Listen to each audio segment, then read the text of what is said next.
Welcome back, ladies and gentlemen, to another episode of Factorio Bob's Angels, episode 51.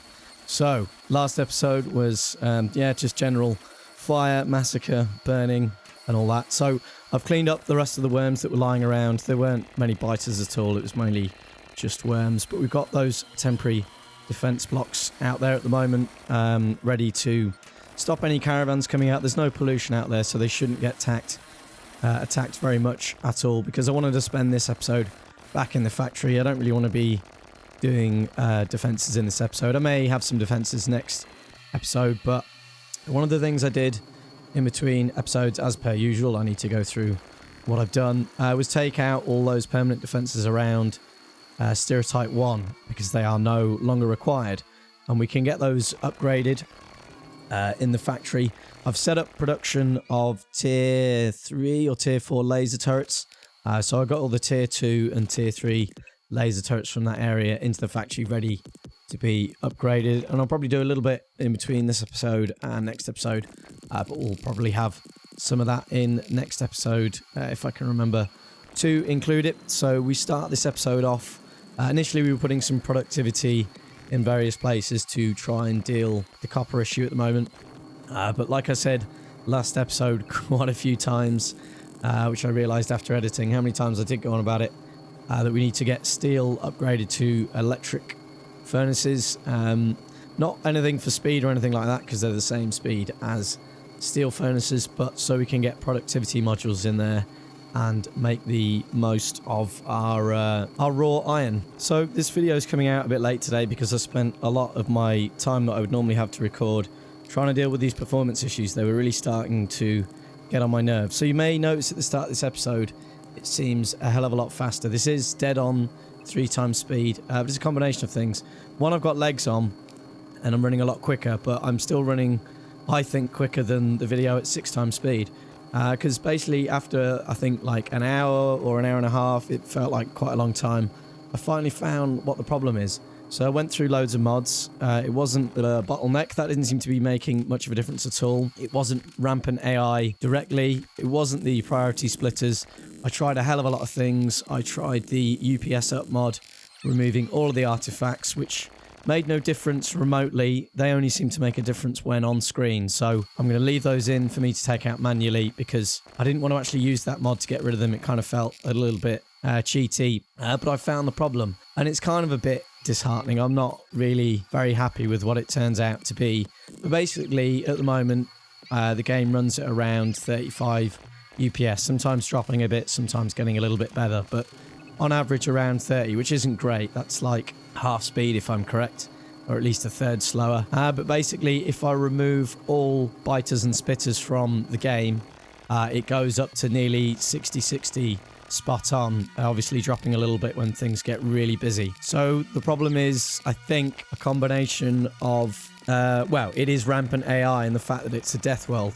So I've been on some of my other old factories which are way bigger than this, and they all run beautifully, and none of those were with rampant AI, but they were death worlds. So I think there's something with rampant AI where so many biters and spitters are getting stuck. They can't move, and it was in the debug menu, the entity check was literally hogging 20% of the, or 30% of the UPS. So as soon as I cleared it, it just shot up to 60, 55 consistently in the game. Suddenly felt a whole lot faster. So yeah, it's a bit annoying that is the problem, because I don't really like having to clear all the biters and spitters, but at least I'm not getting rid of all the spawners. Now that would be, yeah, I'd just not do the series if that's what I had to do. But it pretty much clears it almost for the whole hour, but it does start to become a bit of a problem at the end. But I guess before I record, I'll just have to do that while I'm doing my stuff in between episodes.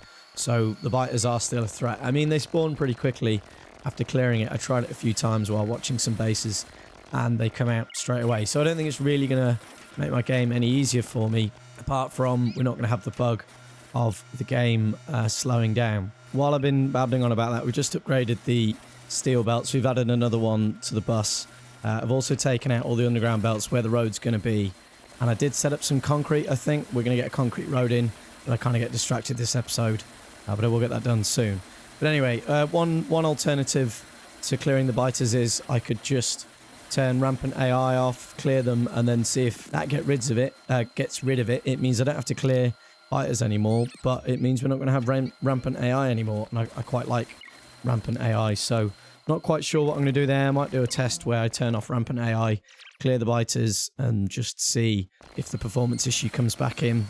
I won't save it. With all my testing today, I just didn't save any of it, so it's not like the game's been running that whole time I was testing. But yeah, that's the problem, basically. So it's at least good that I have found it. The only reason I definitely believe that it's rampant AI is because I always play on a death world, exactly the same settings as this one, and I never have a problem even when the factories get way bigger than this. So that's my theory, but if anyone has any input, that would be much appreciated.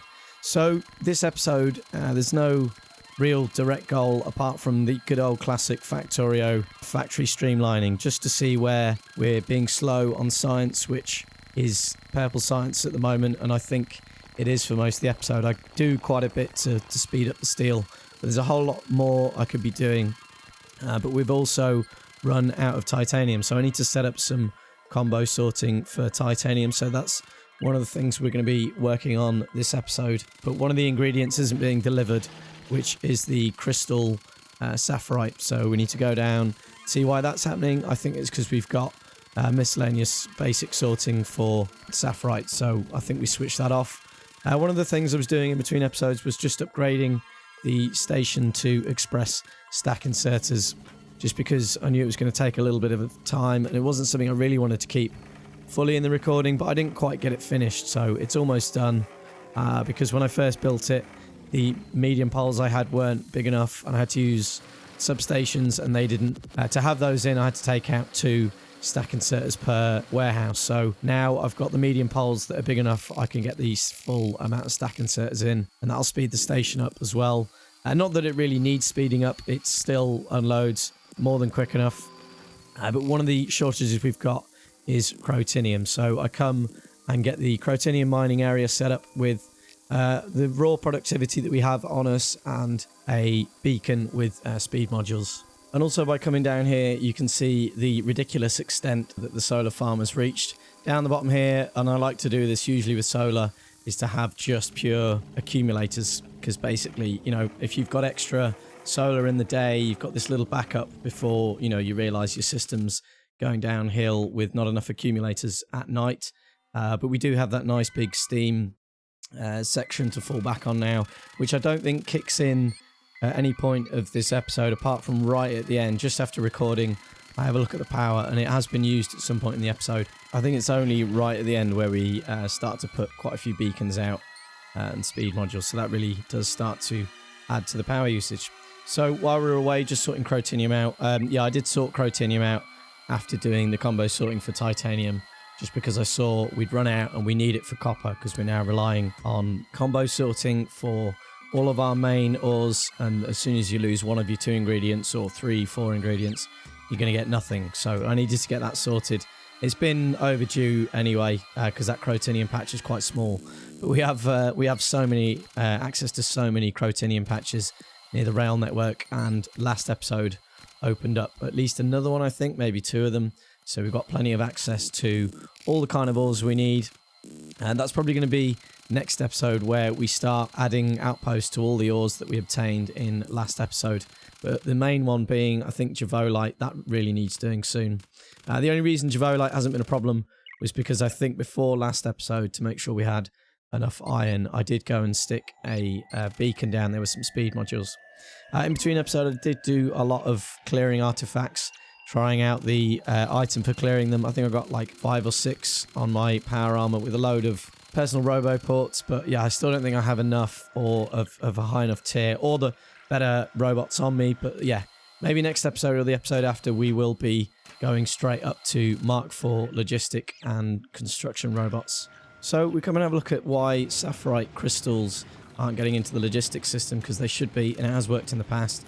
And there's no sulfuric acid in the tank. There is a circuit condition on the pump not to let any into the sulfuric acid barreling unless there's a certain amount in the tank to give the sapphirite crystals priority, but for some reason they are empty. I've been having a bit of problems with some circuit conditions, sometimes on pumps, they just randomly ignore the circuit condition and just pump everything out. So it must have just barreled all the sulfuric acid, but it was easily fixed by just taking out some sapphirite chunks. Therefore, the flotation will make some more chunks, creating some more sulfuric acid, and the pump condition was working at that point.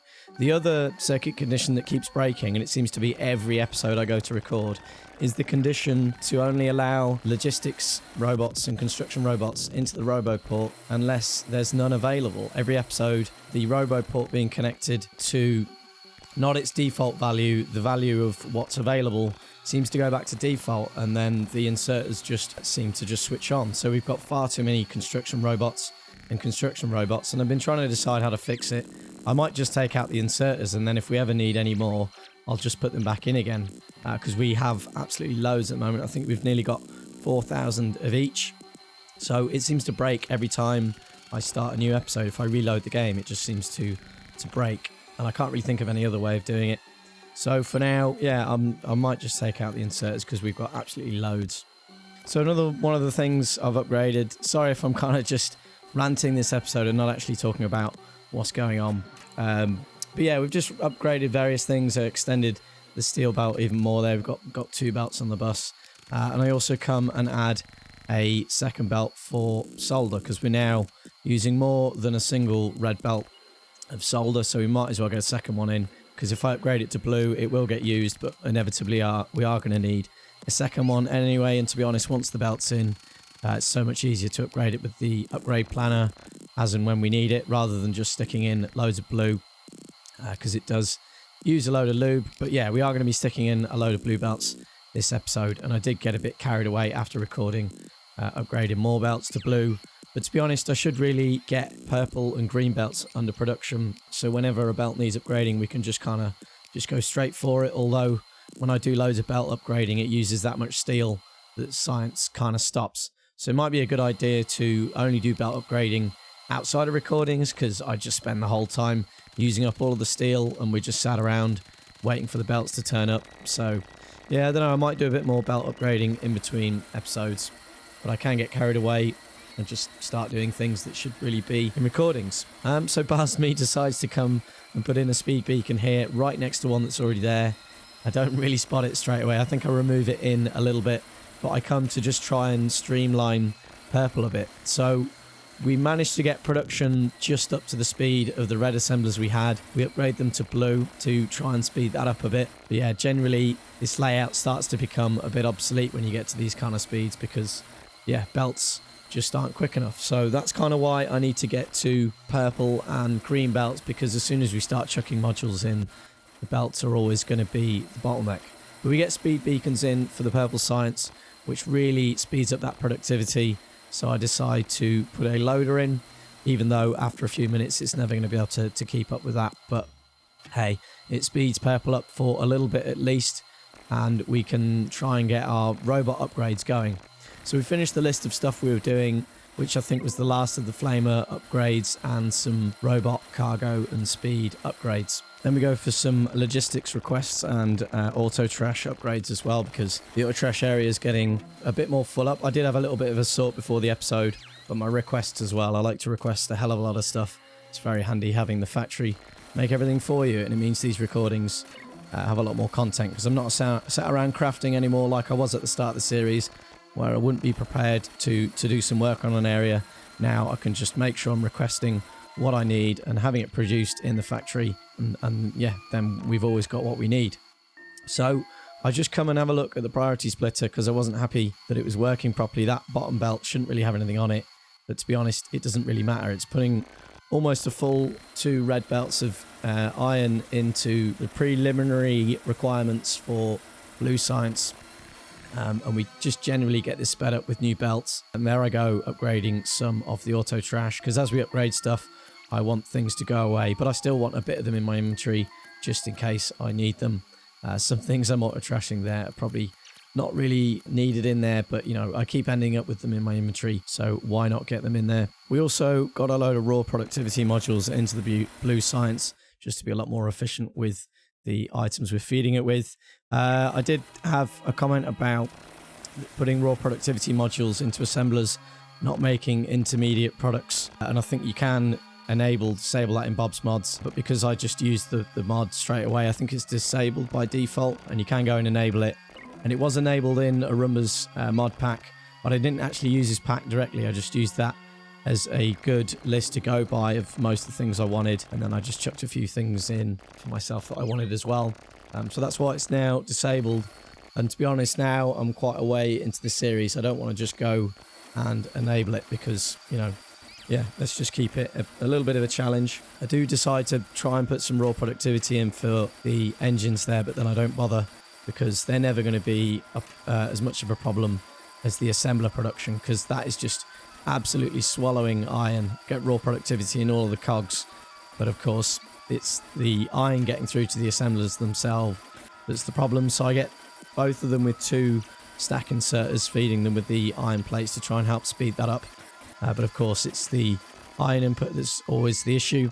I've been meaning to get the second iron smelting area set up and get another 2 belts of iron added to the bus, but I haven't really got round to it yet. We're not even getting these 4 belts completely full, so that'll be something I'll do in a future episode. But to be honest, the issue with iron when it's running long enough isn't the smelting, it's still the combo sorting, and I think that's slow because we're not getting enough of the angels ores up to the combo sorting area. So I need to generally just go and upgrade those belts to the highest one I can. It'll be in the next couple of episodes. I'll get the purple and green belt production set up, and we'll probably just go straight to green for areas where we absolutely know we're going to need it. And then if I need to add more than 2 belts of it, I'll try and work out a way of getting that to fit in, because currently it's laid out in a way where we can only get 2 belts of sapphirite and 2 belts of javolite. So we then go and have a look at purple science again, and the sorted is now circuits. So we come and have a look at getting this upgraded. We get raw productivity in all of it, or I think I may have done that at the start of the episode. I can't quite remember, but I think that's the case. But we get the electronic assemblers upgraded, and we just have a look at what's going slow. So now we've upgraded those. The issue is actually getting the products into the assemblers. So I look at using the upgrade planner to upgrade to express inserters, and it doesn't really remember the Bob's adjustable positions, which is a bit frustrating. I don't know if there's something I'm doing wrong or if that's a thing, and there's probably a quicker way I could do this. I could probably copy this layout because it is used quite a few times across the factory. So I'm going to have to do this again, but I just use the enable function and have the right setting when upgrading certain inserters, and then these sort of weird side ones I do last, or these outputs, sorry, is what I do after that.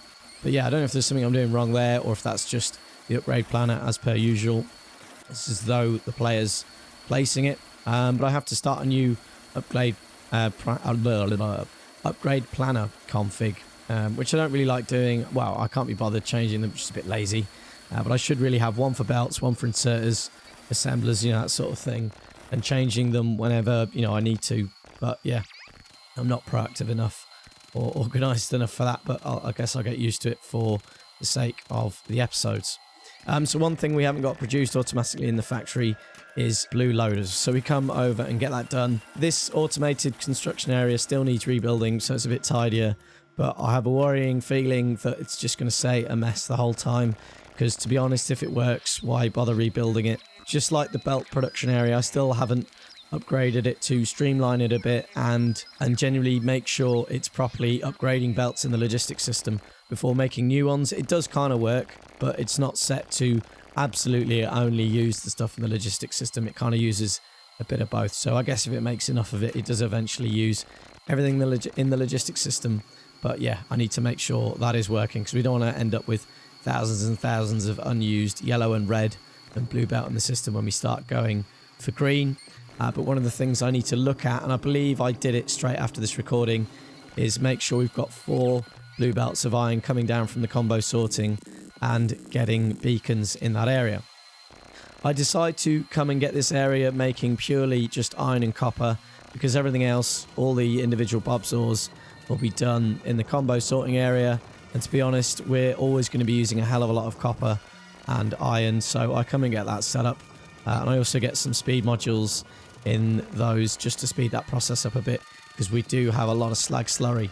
And I just come and have a look at the production of blue belts, because it is occasionally stopping. So we get some express inserters in there and just generally making sure all the cogs are running as fast as possible. And we come back and have another look at Purple Science. And it's now because of a trickle of iron coming through, because we're pretty much using 100% of the iron that gets passed in Blue Science just purely on making belts. We exacerbate that by coming and upgrading the assemblers. And this goes into what I was talking about earlier. If I'm doing belt upgrading in episodes, it just hogs all of the iron, and yeah, it's generally a bit frustrating. And I guess this is somewhere where it would be lovely to have raw productivity and absolutely all assemblers, not just the cogs. So we're being productive in creating them and using them as well. But yeah, stubborn me has decided I'm not going to bother changing the config now. So we look at getting a beacon in with some speed modules just to speed things up even more, just to make sure we are using pretty much all of our iron. So one last thing I wanted to talk about before the end of the episode is 0.15. It's coming out tomorrow.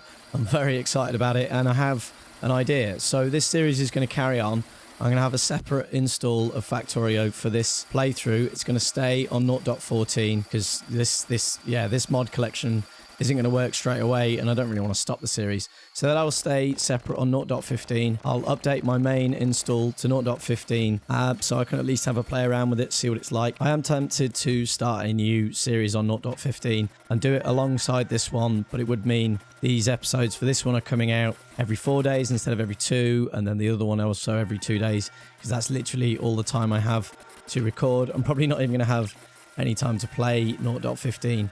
I was also tempted to do a live stream as soon as it came out for quite a number of hours, because it would be really cool to be able to answer anyone's questions or just generally talk to people real time about the series and the new one.